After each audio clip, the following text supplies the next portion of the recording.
Ej. Sampo.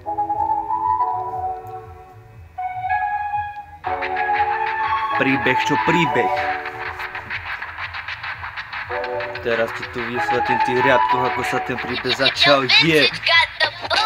Narodil som sa v roku 2008, tam už sa ten príbeh začal. Ako mám veľké tužby, ako by ten veľký král. Ja. Príbeh čo príbeh. Už ma to nebaví ani počúva, lebo ja som pod radými ľuďami. Ja. Mal by som počúvať sa seba a plniť svoje túžby. Ja. Hej.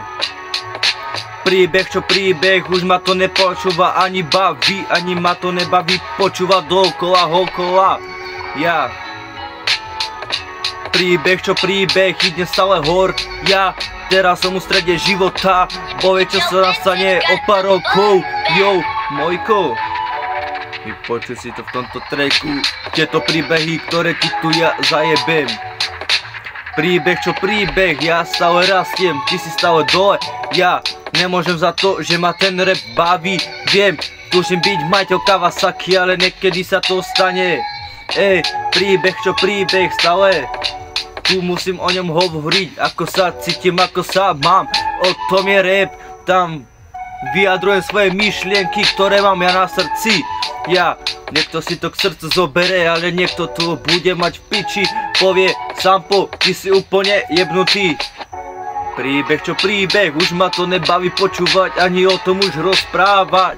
Ja, boh kto zdedí moju Audi RS7 C7 je mladý chalan. Príbeh čo príbeh, ja idem stále hore, ty ideš dole. Ja idem hore ako moje kery, ktoré som ja potetovaný od hlavy až pety. Ja, bracho, tak si to už vypočuj tento môj skurvený príbeh. Čo ti v ňom chcem povedať. Uvedom sa, ja, ty ma vôbec nechápeš, ale uvidíš tie za pár rokov, Mojko. Ja, príbeh čo príbeh. Píše sa ten príbeh, píše sa ten príbeh, píše sa ten príbeh, ja. Hej. Píše sa ten príbeh, ako som bol mladý. Ja, teraz už mám nejaký ten vek, už som múdry. Už nerozmýšľam nad kokotinami, ktoré ma tu ani nebavia. Robím to, čo ma baví, to je predsa moja hudba, ktorú tu skladám pre vás, aby ste už mali čo počúvať. Ja. Sampo. Príbeh čo príbeh. Kde sa začínal ten príbeh od mladého hlúpeho chlapca. Teraz už mám 17, už som predsa mudrý. Ja už mám nejaký ten vek na to, aby som sa začal chovať.